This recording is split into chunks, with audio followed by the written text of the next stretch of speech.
Yang kami hormati Ibu Dr. Siti Fatimah SS MPD selaku dosen pembimbing mata kuliah Seni Kasa. Yang kami hormati juga pemateri 1, Mbak Yuni Elmi, dan pemateri 2, Mbak Putri Handayani. Dan yang kami banggakan teman-teman peserta seminar sekalian. Assalamualaikum warahmatullahi wabarakatuh. Waalaikumsalam warahmatullahi wabarakatuh. Puji syukur kehadirat Allah dengan segala nikmat yang diberikan. Semoga webinar pada sore hari ini dengan tema karya sastra bermakna berjalan dengan lancar. Hadirin peserta dan pemateri yang kami hormati, sebelum memulai acara, izinkan saya menyampaikan sedikit CV dari para pemateri. Pemateri pertama, Saudari Yuni Elmi Fauziah, dengan riwayat pendidikan lulusan SMK 3 Kendal dan sekarang menjadi mahasiswa semester 6 Universitas PGRI Semarang. Pemateri kedua, Saudari Putri Handayani, dengan riwayat pendidikan lulusan SMK 1 dan 2 Semarang dan sekarang menjadi mahasiswa semester 6 Universitas PGRI Semarang. Forum ilmiah ini sangat penting untuk diikuti karena banyak informasi yang bisa diperoleh. Informasi lebih mudah dipahami jika ada diskusi yang efektif sehingga harapan utamanya akan muncul gagasan baru. Maka dari itu diharapkan untuk memperhatikan dan mengikuti diskusi dengan sebaik-baiknya. Kemudian selanjutnya saya akan menyampaikan sejumlah ketentuan pada acara kali ini. Yang pertama, para peserta diharapkan memperhatikan diskusi dengan sebaik-baiknya. Yang kedua, para peserta dimohon untuk mematikan gadget atau gawai saat diskusi berlangsung. Yang ketiga, penyampaian setiap materi diberikan waktu selama 10 menit. Dan yang keempat, sesi tanya jawab akan dibuka setelah kedua pembicara menyampaikan materinya. Dengan masing-masing termin terdiri dari 3 penanya dan batas waktu 5 menit. Dan yang kelima, setiap penanya hanya diperbolehkan memberikan 1 pertanyaan dengan cara mengacungkan jari dan menunjukkan identitas. Baik, untuk mengefektifkan waktu, langsung saja kami persilakan kepada pemateri pertama, Mbak Yuni Elmi Fauziah, untuk menyampaikan materinya.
Terima kasih untuk Mbak Istiqomah.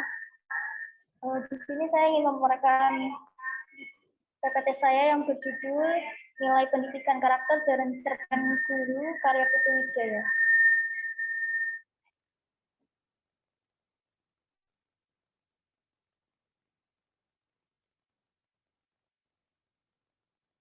Yang pertama yaitu latar belakang.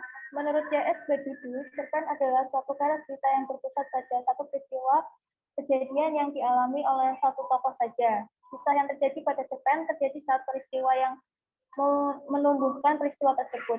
Pendidikan karakter sebaiknya diajarkan secara sistematis dalam model pendidikan yang holistik. Namun dengan model seperti itu akan mengantarkan seseorang kepada kebiasaan yang baik. Seperti orang tua memberikan contoh perilaku yang positif kepada anak-anaknya,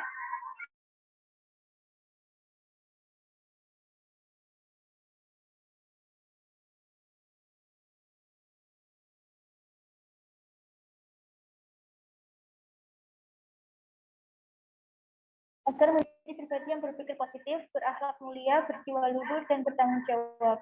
Nilai pendidikan karakter pada karya sastra, khususnya cerpen, dapat diimplementasikan pada kehidupan sehari-hari, sehingga peneliti tertarik membahas masalah pendidikan karakter pada karya sastra cerpen dengan topik nilai pendidikan karakter dan cerpen Guru karya Putu Wijaya. Pemilihan topik tersebut membahas masalah yang pertama, hakikat pendidikan karakter, dua, nilai pendidikan karakter dalam cerpen Guru karya Putu Wijaya. Selanjutnya metode penelitian, yaitu penelitian kali ini menggunakan metode kualitatif deskriptif. Penelitian dilakukan dengan memanfaatkan data-data yang kemudian dilanjutkan dengan melakukan analisis terhadap data yang diperoleh. Data yang dimaksud adalah data yang diperoleh dalam objek penelitian, yaitu cerpen berjudul Guru karya Putu Wijaya. Teknik yang digunakan peneliti yaitu mengidentifikasi nilai pendidikan karakter pada cerpen Guru karya Putu Wijaya sebagai objek penelitian. Yang kedua, mengklasifikasikan data yang telah ditentukan. Ketiga, mendeskripsikan dan menginterpretasi data yang telah diperoleh. Dan yang keempat, menyajikan data yang diperoleh. Bentuk penyajian data dari hasil pencatatan mengenai apa yang dianalisis. Data yang dikumpulkan dalam penelitian ini berupa kata, kalimat, dan ungkapan yang dikutip pada cerpen Guru karya Putu Wijaya, dan data yang mewujudkan nilai pendidikan karakter. Penelitian memerlukan data karena berguna untuk mengetahui hasil dan penelitian. Hasil dan pembahasan pada penelitian ini yaitu hakikat pendidikan karakter. Pendidikan karakter adalah suatu sistem penanaman nilai karakter pada individu seseorang yang mencakupi komponen pengetahuan, kesadaran atau kemauan, dan tindakan untuk melaksanakan nilai-nilai tersebut, baik terhadap Tuhan Yang Maha Esa, diri sendiri, lingkungan, maupun kebangsaan. Tujuan pendidikan karakter ada 4 jenis, diantaranya nilai religius, nilai budaya, lingkungan, dan potensi diri. Nilai pendidikan karakter dalam cerpen Guru karya Putu Wijaya, peneliti memperoleh pemahaman gambaran sosial budaya masyarakat dalam cerpen Guru karya Putu Wijaya. Data tersebut dianalisis melalui pendekatan sosiologi sastra dan aspek masalah sosial, disorganisasi keluarga, masalah lingkungan hidup, kemiskinan, masyarakat modern, masalah generasi muda dalam cerpen Guru karya Putu Wijaya. Dengan demikian, pendidikan karakter menginterpretasi dalam diri seorang manusia dan aktualisasi dalam perilaku sehari-hari.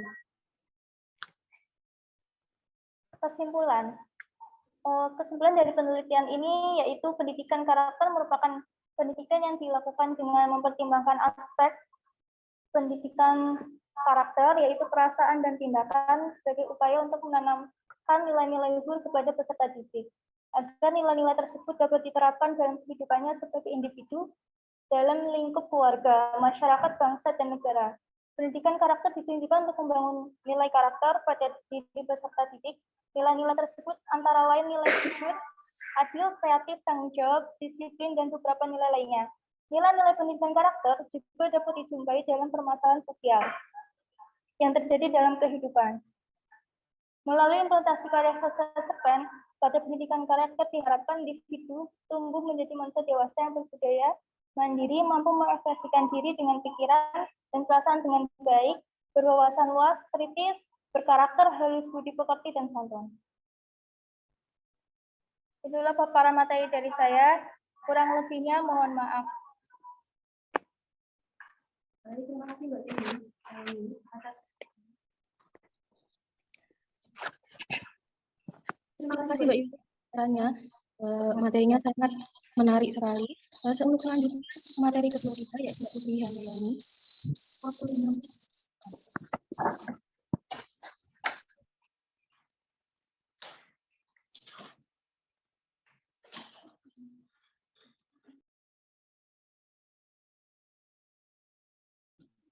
Di sini saya akan membahas hasil analisis dari penelitian saya berjudul Persepsi Membaca terhadap Cerpen Jam Mahkota Wanita karya Kalila. Hasil penelitian pembahasan cerpen ini menceritakan tentang gadis bernama Dirsa, seorang anak yang sangat berakhlak mulia dengan berbagi ilmunya dengan orang lain yang dibuktikan ia mengajar mengaji anak-anak di masjid dekat sekolah. Dirsa lebih memilih mengajar mengaji untuk mengisi waktu luang dengan kegiatan yang bermanfaat. Selain itu, ia juga patuh dan taat terhadap perintah Tuhan Yang Maha Esa, seperti saat suara azan berkumandang dengan merdu sudah siap melaksanakan sholat bersama jemaah perempuan yang lain. Ditunjukkan juga bentuk ketaatan terhadap perintah Allah, yaitu berupa memakai hijab yang memang kewajiban sebagai muslimah. Kemudian ada tokoh yang bernama Fira yang tak lain adalah teman sekelas Dirsa. Dia remaja cantik raya dengan banyak teman serta kepopuleran yang melekat pada dirinya. Dari segi penampilan antara Firsa dan Vira itu berbeda. Si Firsanya sehari-harinya selalu memakai hijab, sedangkan Vira masih belum berhijab. Walaupun Firsa dan Vira teman sekelas, tapi mereka tak akrab, tapi setidaknya saling tahu nama. Resepsi membaca terhadap cerpen di Mahkota Wanita akan dijelaskan berdasarkan dua aspek tersebut, menyangkut aspek intelektual yang terbagi atas tema, alur, penokohan, latar sudut pandang, diksi, amanah, dan aspek emosional. Yang pertama tema, memberikan pilihan jawaban yang sama terhadap pemilihan tema yang sesuai untuk cerpen di Mahkota Wanita, yaitu penting hijab bagi seorang pemaham muslim, menjadi tema yang dipilih oleh setiap responden. Kemudian yang kedua di alur, para responden mempunyai tanggapan terhadap cerpen bahwa cerpen itu menggunakan alur maju. Yang ketiga ada penokohan, mempunyai tanggapan 50% memilih religius sebagai karakter dari tokoh Firsa, dan 50% memilih Patu Diantara sebagai karakter dari tokoh Firsa. Yang keempat latar, aspek pengetahuan latar dibagi atas 3 pertanyaan. Pertanyaan pertama mengenai latar tempat, 90% mahasiswa responden menjawab tempat makan, kafe, sekolah, atau buku, dan sisanya menjawab taman kota, masjid, rumah. Pertanyaan kedua, 100% menjawab malam, pagi, sore. Untuk menyatakan latar waktu pada cerpen, pertanyaan ketiga, 90% mahasiswa responden memilih bahagia, terdahulu untuk menyatakan latar suasana pada cerpen, dan 10% memilih kesepian, ketakwaan sebagai latar suasana. Yang kelima sudut pandang, tanggapan dari responden terhadap aspek pengetahuan sudut pandang diperoleh hasil sebagai berikut. 100% mahasiswa memilih sudut pandang orang pertama. Yang keenam ada diksi. Pada pertanyaan aspek pengetahuan diksi, responden terbagi atas dua pendapat. 80% responden berpendapat bahwa diksi atau penggunaan katanya mudah, 20% berpendapat diksi atau penggunaan katanya lumayan sulit. Yang ketujuh ada amanat. Dalam aspek pengetahuan, amanat 90% responden memilih berhijab adalah kewajiban bagi seorang muslimah, dan memperbaiki diri adalah salah satu bentuk rasa syukur atas nikmat yang telah diberikan Allah. Sebagai amanat yang tersirat, sedangkan 10% responden memilih tetap berbuat baik meskipun telah disakiti. Sebagai amanat yang tersirat. Berdasarkan paparan yang di atas, dapat dinyatakan bahwa tanggapan aspek pengetahuan dan aspek emosional pembaca terhadap cerpen ini sangatlah bervariasi. Semua responden memberikan tanggapan yang berbeda-beda pula terhadap cerpen Jepang Wanita karya Kalila. Perbedaan itu memberikan penguatan bahwa setiap karya sastra berpeluang ditanggapi oleh semua kalangan pembaca sesuai pertimbangan aspek pengetahuan dan emosional yang terdapat dalam karya sastra termasuk cerpen yang telah diteliti ini. Demikian yang dapat saya sampaikan. Kurang lebihnya mohon maaf. Terima kasih. Wassalamualaikum warahmatullahi wabarakatuh.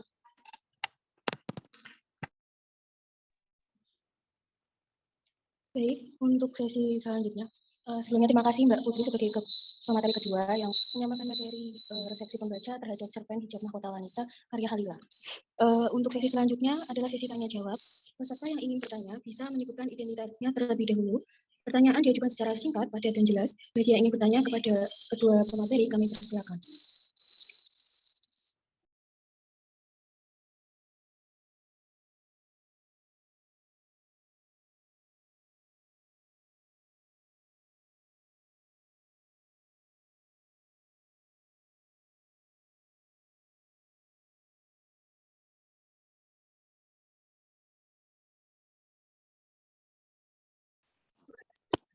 Silakan yang ingin bertanya. Saya beri waktu lagi 10 detik lagi.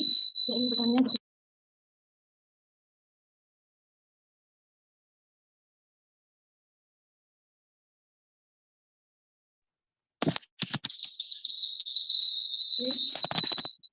Hadirin sekalian, belum ada pertanyaan sepertinya, sudah pada paham dengan penjelasan untuk para pemateri. Untuk selanjutnya, para hadirin, demikianlah webinar sastra kali ini. Saya ucapkan terima kasih kepada para pemateri dan juga seluruh peserta. Akhir kata, saya selaku moderator pamit undur diri dan mohon maaf atas kesalahan yang banyak selama diskusi berjalan. Wabillahi taufiq wal hidayah. Wassalamualaikum warahmatullahi wabarakatuh. Waalaikumsalam warahmatullahi wabarakatuh.